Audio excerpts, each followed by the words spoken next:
নমস্কার, আমি স্নেহা। শুরু করছি আজকের গুরুত্বপূর্ণ সংবাদ। প্রথমেই হেডলাইন্স। যোগীরাজ্যে দুর্ঘটনায় ৩ জনের মৃত্যুর পরেই নড়ল টনক, ভারতে তদন্তের মুখে গুগল ম্যাপ। প্রেমিকাকে খুন করে দেহের পাশে শুয়ে দুদিন ধরে ধূমপান প্রেমিকের। মুখ্যমন্ত্রীর নাম ঘোষণায় দেরি কেন? চাপ বাড়াচ্ছে বিরোধীরা। কি চলছে মহারাষ্ট্রের? হিন্দু সন্ন্যাসীর বিরুদ্ধে রাষ্ট্রদ্রোহ মামলায় জ্বলছে বাংলাদেশ, কি প্রতিক্রিয়া অভিষেকের? সোশ্যাল মিডিয়ায় বাড়ছে আপত্তিকর কন্টেন্ট, রুখতে করা আইন আনার প্রস্তাব অশ্বিনী বৈষ্ণবের। এভাবে কতদিন কাউকে আটকে রাখা যায়? পার্থর জামিন মামলায় সুপ্রিম প্রশ্নের মুখে ইডি। চার্জশিটে নেই ঘুষ দেওয়ার অভিযোগ, বিবৃতি দিয়ে দাবি আদানি গোষ্ঠীর। আপনি কোথা থেকে আমাদের ভিডিওটি দেখছেন অবশ্যই কমেন্ট করে জানাবেন।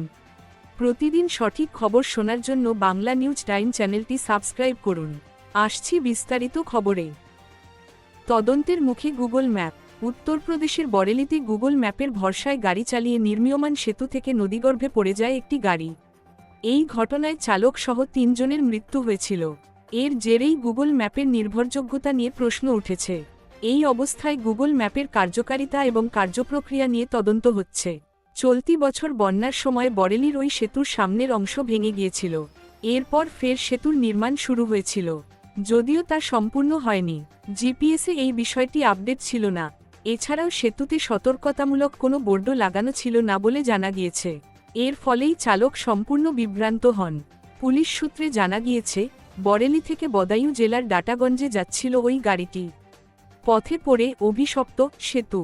দ্রুত গতিতে থাকা গাড়িটি রামগঙ্গা নদীতে পড়ে যায়। এর ফলেই মৃত্যু হয়েছে চালক সহ গাড়িতে থাকা ৩ জনের। এই ঘটনার তদন্তে নেমে একদিকে যেমন পূর্ত দপ্তরের একাধিক আধিকারিককে জিজ্ঞাসাবাদ করছে পুলিশ, পাশাপাশি ভারতে গুগল ম্যাপের দায়িত্বে থাকা এক ব্যক্তির সঙ্গেও কথা বলেছে বরেলির পুলিশকর্তারা। সংবাদ সংস্থা পিটিআই সূত্রে একথা জানা গিয়েছে। অন্যদিকে বরেলির দুর্ঘটনায় দুঃখ প্রকাশ করেছে গুগলের মুখপাত্র।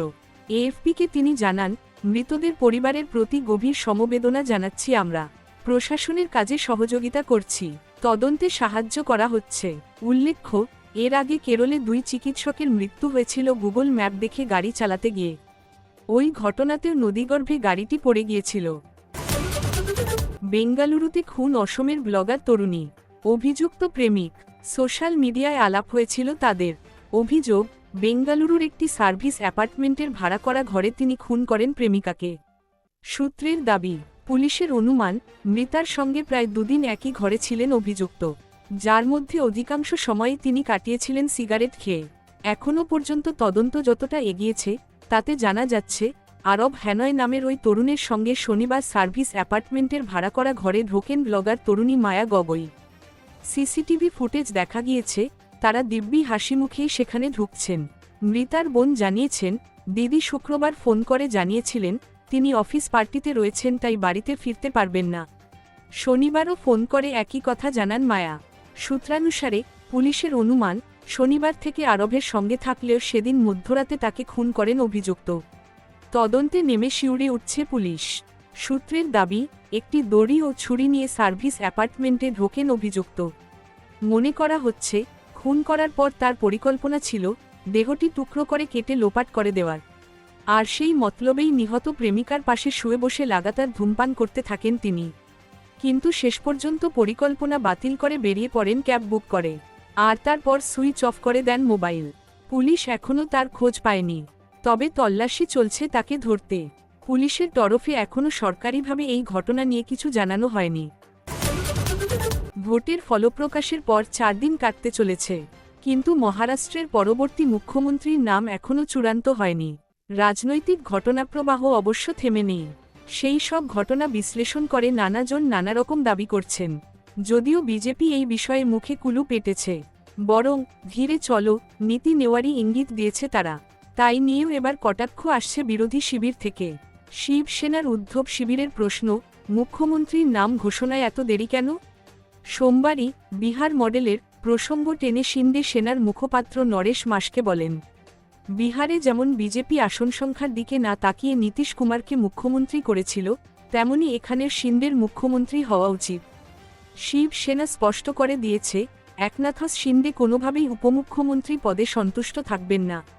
শিন্দে সেনার বিধায়ক এবং কর্মী সমর্থকেরা শিন্দেকে মুখ্যমন্ত্রী করার দাবি জানালেও মহারাষ্ট্রের বিদায়ী মুখ্যমন্ত্রী নিজে অবশ্য সকলকে সংযত থাকার বার্তা দিয়েছেন। সোমবার গভীর রাতে সমাজমাধ্যমে একটি পোস্ট করেন শিন্দে। সেখানে তিনি কর্মীদের সংযত থাকার অনুরোধ করেন। এদিকে বিজেপির একটি সূত্রের অবশ্য দাবি, শীর্ষ নেতৃত্ব এবং আরএসএস দেবেন্দ্র ফড়নবিসকেই মুখ্যমন্ত্রী পদে চাইছে। সোমবার গভীর রাত পর্যন্ত ফড়নবিসের সঙ্গে বৈঠক করেন বিজেপির কেন্দ্রীয় নেতৃত্ব। শিন্দেকে মুখ্যমন্ত্রী করা না হলে জোট কী প্রভাব পড়তে পারে তাই নিয়ে নাকি আলোচনা হয়। ভিতরে তাপ উত্তাপ বৃদ্ধি পেলেও প্রকাশ্যে অন্তত দুই দলই এককাট্টা থাকার বার্তা দিচ্ছে। আর জোটের তৃতীয় বৃহত্তম শরিক অজিত পাওয়ারের এনসিপি আগেই ফড়নবিসকে মুখ্যমন্ত্রী হলে সমর্থন দেওয়ার ইঙ্গিত দিয়ে রেখেছে। ফলে পাল্লা ভারী ফড়নবিসের। আপাতত বিজেপি নেতৃত্ব শিন্দে শিবিরের সঙ্গে আলোচনা চালাচ্ছে, যাতে মুখ্যমন্ত্রী পদে ফড়নবিসের নাম ঘোষণা হয়ে গেলে আর কোনোরকম অস্বস্তিতে না পড়তে হয়। এদিকে মঙ্গলবারই মহারাষ্ট্র বিধানসভার মেয়াদ শেষ হয়েছে। ফলে মুখ্যমন্ত্রী কে হবেন এই প্রশ্নে দ্রুত ঐকমত্য না হলে রাজ্যে রাষ্ট্রপতি শাসন জারি হতে পারে। এর মধ্যে চাপ বাড়াচ্ছে শিবসেনার উদ্ধব শিবিরও। সঞ্জয় রাউত বলছেন, বিজেপির কাছে একনাথ শিন্দে এখন অপ্রয়োজনীয়, তাকে এখন ফড়নবিসের অধীনে কাজ করতে হবে। উদ্ধব শিবিরের আর এক নেত্রী প্রিয়াঙ্কা চতুর্বেদী আবার প্রশ্ন করছেন, মুখ্যমন্ত্রী পদে ফড়নবিসের নাম যদি চূড়ান্ত হয়ে গিয়ে থাকে তাহলে ঘোষণায় করতে দেরি কেন? বাংলাদেশে ইসকনের সন্ন্যাসী তথা সনাতন জাগরণ জোট সংগঠনের মুখপাত্র চিন্ময় কৃষ্ণ দাস ব্রহ্মচারীর বিরুদ্ধে রাষ্ট্রদ্রোহের মামলা নিয়ে উত্তাল প্রতিবেশী দেশটি। তার রেশ স্বভাবতই আছড়ে পড়েছে এপারেও। ডক্টর ইউনূসের নেতৃত্বাধীন অন্তর্বর্তী সরকারের আমলে বাংলাদেশে ক্রমবর্ধমান সংখ্যালঘু হিন্দু নিপীড়নের ঘটনায় গর্জে উঠেছেন এপারের সনাতন হিন্দুরাও। এ নিয়ে ঢাকা নয়াদিল্লির মধ্যে চাপানুতোর শুরু হয়েছে। বুধবার দিল্লিতে সংসদের শীতকালীন অধিবেশনে যোগ দিতে গিয়ে এ নিয়ে সংক্ষিপ্ত প্রতিক্রিয়া দিলেন তৃণমূলের সর্বভারতীয় সাধারণ সম্পাদক তথা সাংসদ অভিষেক বন্দ্যোপাধ্যায়। বললেন, এটুকুই বলবো, যা ঘটেছে তা অত্যন্ত নিন্দনীয় ও দুর্ভাগ্যজনক।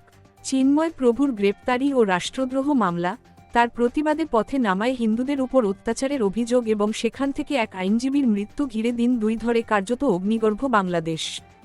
ইউনূস সরকার ও নয়াদিল্লির মধ্যে চিঠিচাপাটি শুরু হয়েছে।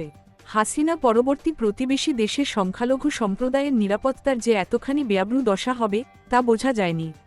কিন্তু চিন্ময় প্রভুর গ্রেপ্তারি এবং রাষ্ট্রদ্রোহ মামলা হওয়ায় রাতারাতি পরিস্থিতি সাংঘাতিক হয়ে উঠেছে।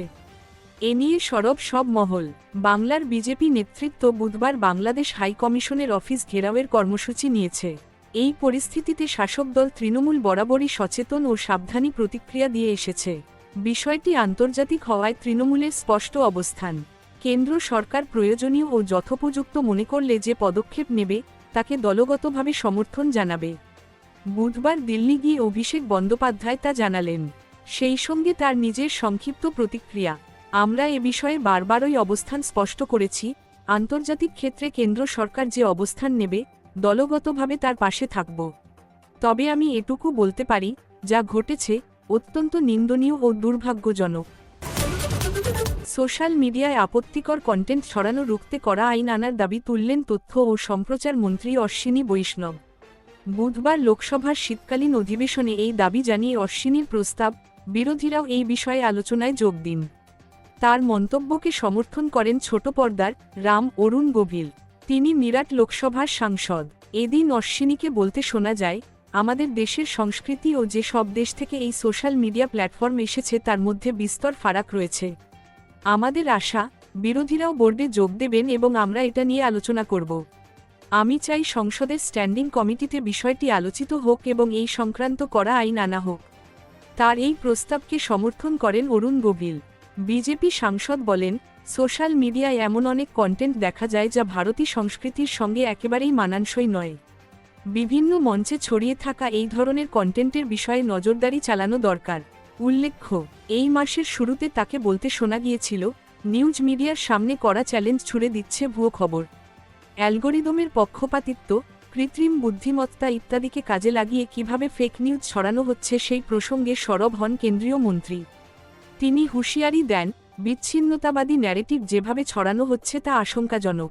তিনি বলেন, ফেক নিউজের ছড়িয়ে পড়াটা কেবল সংবাদ মাধ্যমের জন্যই ঝুঁকিপূর্ণ নয়। যেহেতু এতে বিশ্বাসযোগ্যতাই সংকটে পড়ছে, তাই গণতন্ত্রের জন্যই এটা ভয়ঙ্কর। প্রসঙ্গত, এদিন লোকসভায় বিরোধীরা দাবি তোলে আদানি ইস্যু নিয়ে আলোচনার, আর এই দাবি ঘিরে উত্তাল হয় লোকসভা। ফলে দুপুর 12টা পর্যন্ত মুলতুবি রাখা হয় লোকসভার অধিবেশন। পার্থ চট্টোপাধ্যায়ের জামিন মামলায় সুপ্রিম কোর্টে প্রশ্নের মুখে ইডি। এভাবে কতদিন কাউকে আটকে রাখা যায়? প্রশ্ন আদালতের। পার্থ চট্টোপাধ্যায় সিবিআই, ইডি ও জেল হেফাজতে কতদিন করে থেকেছেন, তার বিস্তারিত রিপোর্ট চাইল বিচারপতি সূর্যকান্ত ও বিচারপতি উজ্জ্বল ভূঁইয়ার বেঞ্চ। আগামী সোমবার পরবর্তী শুনানি। 2022 সালের জুলাই মাস থেকে নিয়োগ দুর্নীতি মামলায় জেলবন্দি পার্থ চট্টোপাধ্যায়। একাধিকবার জামিনের আর্জি জানিয়েছেন তিনি, তবে প্রভাবশালী তত্ত্ব বারবার তাতে বাধা হয়ে দাঁড়িয়েছে। বুধবারও সুপ্রিম কোর্টে ছিল পার্থ চট্টোপাধ্যায়ের জামিনের মামলার শুনানি। সেখানে প্রাক্তন মন্ত্রীর আইনজীবী মুকুল রোহতগি বলেন, অর্থ তছরূপের মামলায় সর্বোচ্চ 7 বছর জেল হয়। পুরনো নিয়মে বিচারাধীন অবস্থায় ফাঁসি বা যাবজ্জীবন মামলা ছাড়া অন্য ক্ষেত্রে সর্বোচ্চ সাজার অর্ধেক সময়ের বেশি হেফাজতে রাখা যায় না। ভারতীয় ন্যায় সংহিতায় সেখানে 1/3 অপশন আছে। সেই হিসেবে 24শে নভেম্বর 28 মাস হয়ে গিয়েছে। পাল্টা ইডির আইনজীবী বলেন, এটা 50,000 শিক্ষকের জীবন জীবিকার প্রশ্ন। বড় বিষয়। আদালত প্রশ্ন করে, ইডির কনভিকশন রেট কত? অতিরিক্ত সলিসিটার জেনারেল বলেন, এক্ষেত্রে 100%ই হবে, মিলিয়ে নেবেন। এরপরই আদালত কড়াভাবে ইডিকে প্রশ্ন করে, এভাবে কতদিন কাউকে আটকে রাখা যায়? এরপরই আদালতের তরফে জানানো হয়, পরবর্তী শুনানি আগামী সোমবার। আদানি শিল্পগোষ্ঠীর চেয়ারম্যান গৌতম আদানি, ভাইপো সাগর আদানি, সংস্থার অন্যতম কর্তা বিনীত জৈনের বিরুদ্ধে ঘুষ দেওয়ার অভিযোগ নেই। বুধবার বিবৃতি দিয়ে এমনটাই দাবি করল আদানি গোষ্ঠী। তারা আরও জানিয়েছে, কোনো বিদেশি দুর্নীতি সংক্রান্ত আইন এফসিপিএ লঙ্ঘন করেনি সংস্থা। আদানি গ্রিনের বক্তব্য, সংবাদমাধ্যমগুলি ভুল তথ্য প্রচার করেছে। তবে আমেরিকার ন্যায়বিচার দপ্তর আদানিদের বিরুদ্ধে অন্য 3টি বিষয়ে অভিযুক্ত করেছে, সে কথাও জানানো হয়েছে। গত বুধবার আদানি গোষ্ঠী সংক্রান্ত এক সংবাদে ভারত, আমেরিকা সহ গোটা পৃথিবী বাণিজ্য ক্ষেত্রে হুলস্থুল পড়ে যায়।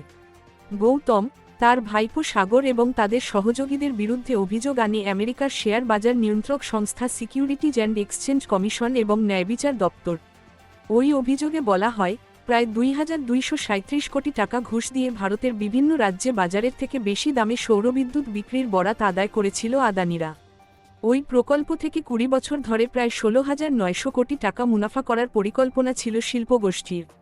প্রকল্পের জন্য আদানি গ্রিন সংস্থা ঋণপত্রের বন্ড মাধ্যমে লগ্নিকারীদের থেকে প্রায় 6,338 কোটি টাকা তুলেছিল বলেও অভিযোগ।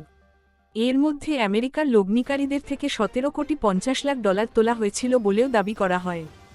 আমেরিকার শেয়ার বাজার থেকে অর্থ সংগ্রহ করলে আদানি গোষ্ঠীকে সে দেশের সমস্ত আইন মেনে চলতে হবে।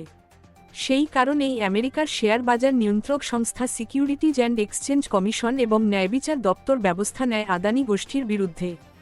সংবাদমাধ্যম মারফত আদানিদের বিরুদ্ধে গ্রেপ্তারি পরোয়ান জারির কথা জানা যায়, যদিও অভিযোগ অস্বীকার করেছিল আদানিরা।